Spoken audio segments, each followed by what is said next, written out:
नमस्कार दोस्तों, स्वागत है आप सबका अल्ट्रा हील होम्योपैथी में। मैं डॉक्टर आरती पाठक।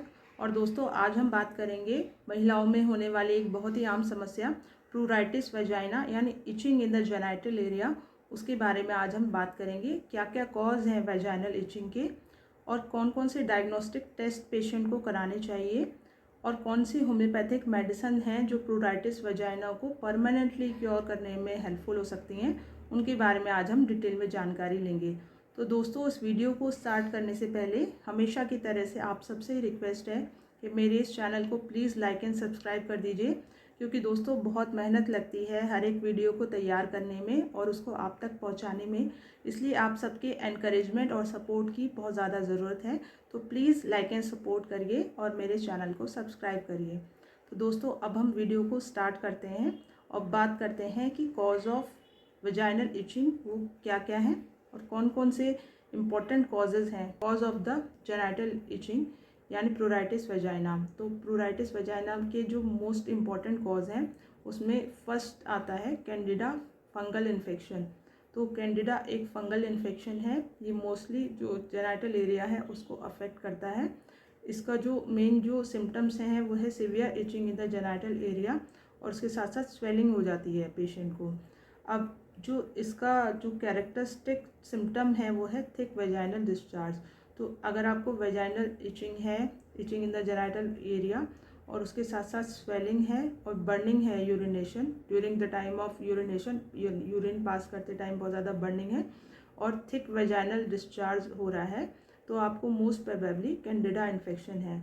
और अगर कैंडिडा का इन्फेक्शन यानी सीवियर इचिंग जो है जेनाइटल एरिया में अगर आपको बार बार हो रहा है, तो एक बार आप अपना जो शुगर टेस्ट है यानी डायबिटीज़ के लिए आप अपना टेस्ट करा लीजिए, क्योंकि अगर आपको डायबिटीज़ है तो मोस्ट प्रोबेबली आपको कैंडिडा इन्फेक्शन है और ये आपको रिकरेंट होता है, बार बार होता है। तो इम्यूनिटी कम होती है डायबिटिक पेशेंट की, इसलिए कैंडिडा का जो इन्फेक्शन है फंगल इन्फेक्शन वो पेशेंट को बार बार होता रहता है। अब हम नेक्स्ट कॉज की बात करते हैं। Next cause of vaginal itching is herpes infection. तो हर्पीज़ इन्फेक्शन एक एसटीडी ट्रांसमिटेड डिसीज़ है। अब सेक्सुअली ट्रांसमिटेड डिसीज़ है। अब इसका जो मेन जो कैरेक्टरिस्टिक जो सिम्टम्स हैं वो है itching in the genital area और इरप्शन हो जाते हैं। जो छोटे छोटे पानी जैसे दाने होते हैं वो जेनाइटल एरिया में अपीयर हो जाते हैं और उसके साथ पेशेंट को बहुत ज़्यादा इचिंग और बर्निंग सेंसेशन फील होती है, बहुत ज़्यादा जलन जैसा, और बहुत बहुत ही सीवियर बर्निंग रहती है और इचिंग बहुत ज़्यादा रहती है। हर टाइम पेशेंट को इचिंग रहती है, बहुत ज़्यादा यूरिन में बर्निंग रहती है और स्वेलिंग भी रहती है पेशेंट को जेनाइटल एरिया में। तो अब अगर हर्पेटिक इन्फेक्शन है तो इसमें इरप्शंस रहते हैं, दाने रहते हैं और इचिंग रहती है। तो इसका भी जो टेस्ट है वो क्लिनिकल डायग्नोसिस है और जो स्किन की बायोप्सी है, और आपको ब्लड टेस्ट कराने ज़रूरी हैं जिससे पता चल सके कि आपको एसटीडी हर्पेटिक इन्फेक्शन है। अब हम बात कर लेते हैं नेक्स्ट जो ये कॉज है वो भी एक एसटीडी है।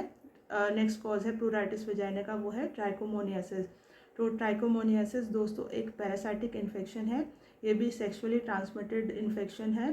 ट्राइकोमोनियालिसिस वेजाइनालिस एक पैरासाइट है जो कि सेक्सुअली ट्रांसमिटेड है और ये वेजाइनल इचिंग के लिए एक बहुत ही पॉजिटिव इम्पॉर्टेंट है ऑर्गन है और ये वेजाइनल एरिया में बहुत ज़्यादा इचिंग करता है। इसके साथ साथ डिस्चार्ज भी बहुत ज़्यादा वेजाइनल एरिया में से रहता है और स्वेलिंग भी रहती है और यूरिन में जो है वो बर्निंग भी हो सकती है पेशेंट को। तो ये दोस्तों मैंने आपको 3 कॉज बताए प्रूराइटिस वेजाइना के। फर्स्ट कैंडिडा, फिर नेक्स्ट एसटीडी इन्फेक्शन होता है जिसमें हर्पेटिक इन्फेक्शन और ट्राइकोमोनियासिस इन्फेक्शन। दोस्तों, अब जो नेक्स्ट जो कॉमन कॉजेज़ हैं वेजाइनल इचिंग के उसके बारे में हम बात करते हैं। तो अब इसमें नेक्स्ट इंपॉर्टेंट कॉज हो जाता है वो है ऑटोइम्यून डिसीजेज़। तो अगर ऑटोइम्यून स्किन डिसीज़ है आपको, यानी स्किन की प्रॉब्लम बॉडी के दूसरे पार्ट्स में भी है, स्किन इरप्शंस बॉडी के दूसरे पार्ट्स में भी अगर मौजूद है पहले से ही, तो आपको जेनाइटल एरिया में भी आपको इरप्शंस और स्वेलिंग और इचिंग की प्रॉब्लम हो सकती है। अब ऑटोइम्यून डिसीज़ में मोस्ट इम्पॉर्टेंट कॉज हैं वो है एक्जिमा, सोरियासिस और लाइकेन प्लैनस। तो दोस्तों ये 3 जो मोस्ट कॉमन इम्पॉर्टेंट जो कॉज हैं वो है वेजाइनल इचिंग के, और बॉडी के जो अदर पार्ट्स हैं उसमें भी ये स्किन इरप्शंस हो सकते हैं वेजाइनल इचिंग के साथ साथ। अब हम बात करते हैं जो दूसरा कॉज है, मोस्ट प्रोबेबल जो कॉमन कॉज है वेजाइनल इचिंग का, वो है जेनाइटल वॉर्ड्स। तो अगर जेनाइटल वॉर्ड्स हैं तो ये एक एचपीवी जो वायरल इन्फेक्शन है, ह्यूमन पैपिलोमा वायरस, उसकी इन्फेक्शन की वजह से आपको जेनिटल वॉर्ड्स अपीयर होते हैं, जो मस्से होते हैं जेनिटल एरिया में वो अपीयर हो जाते हैं, और उसके साथ पेशेंट को बहुत ज़्यादा इचिंग रहती है, इचिंग की प्रॉब्लम बहुत ज़्यादा रहती है। तो ये मैंने आपको कुछ इंपॉर्टेंट कॉजेज़ बताए हैं प्रूराइटिस वेजाइना के। अब इसके डायग्नोसिस में आपको स्किन बायोप्सी करानी है और ब्लड टेस्ट कराने हैं, और इन सबसे भी इम्पॉर्टेंट ये है clinical examination of the patient, यानी हिस्ट्री देखनी है पेशेंट को और आपको एग्जामिन करा लेना है अपने डॉक्टर को। जेनिटल एग्जामिनेशन से डॉक्टर को पता चल जाएगा कि पेशेंट को क्या कॉज है जेनिटल इचिंग का। तो ये भी डायग्नोसिस का एक इम्पॉर्टेंट पार्ट है। तो आपको अपने डॉक्टर से कंसल्ट कर लेना चाहिए और अपना एग्जामिनेशन करा लेना चाहिए। अब हम बात करते हैं दोस्तों ट्रीटमेंट के बारे में। तो ट्रीटमेंट में बहुत सारे ट्रीटमेंट ऑप्शंस अवेलेबल हैं, जिसमें अगर हम बात करते हैं एलोपैथिक मेडिसिन की, तो पेशेंट को एंटी फंगल दिया जाता है, और एक्सटर्नल एप्लीकेशंस में आपको स्टेरॉयडल जो मेडिसिन दी जाती हैं, स्टेरॉयडल लोशन दिए जाते हैं, एंटी फंगल लोशन दिए जाते हैं।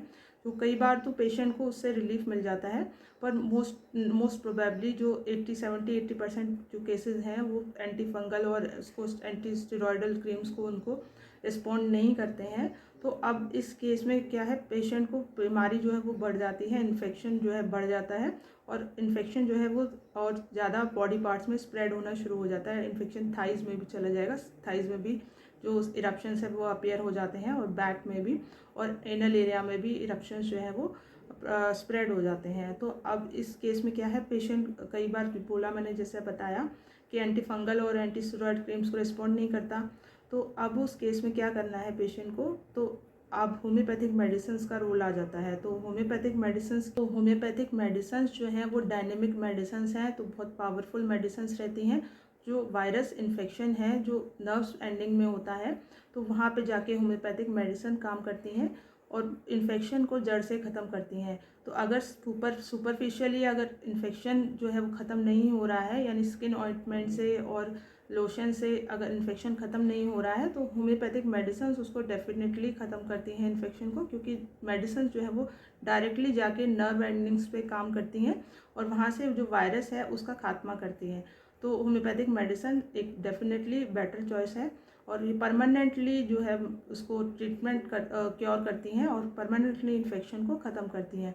अब हम बात करते हैं कि कौन सी होम्योपैथिक मेडिसिन हैं जो उसको इन्फेक्शन को प्रूराइटिस वेजाइना में हेल्पफुल होती हैं और इन्फेक्शन को ख़त्म करती हैं।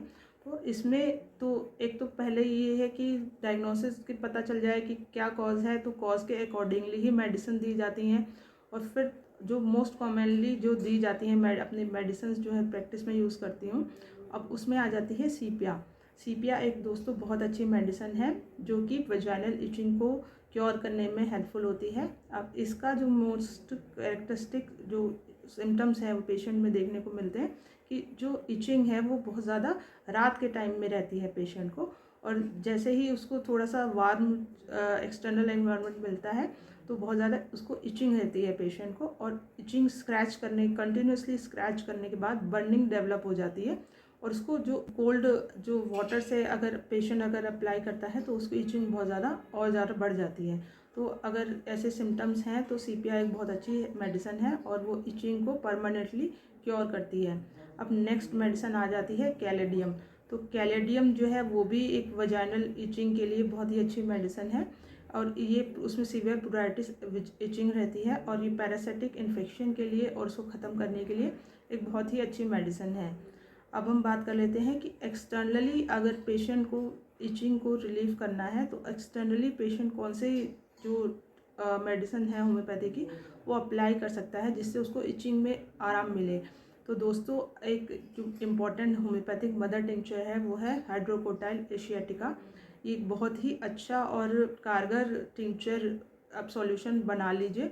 उसमें आप 10 बूंदे आप पानी में मिक्स करिए, और हाइड्रोकोटाइल टिंचर जो है वो 10 बूंदे पानी में मिक्स करने के बाद जो वाटरी जो सॉल्यूशन बनता है उसको आप कॉटन से एक्सटर्नली अप्लाई कर सकते हैं, जिससे आपको इचिंग में आराम मिलेगा।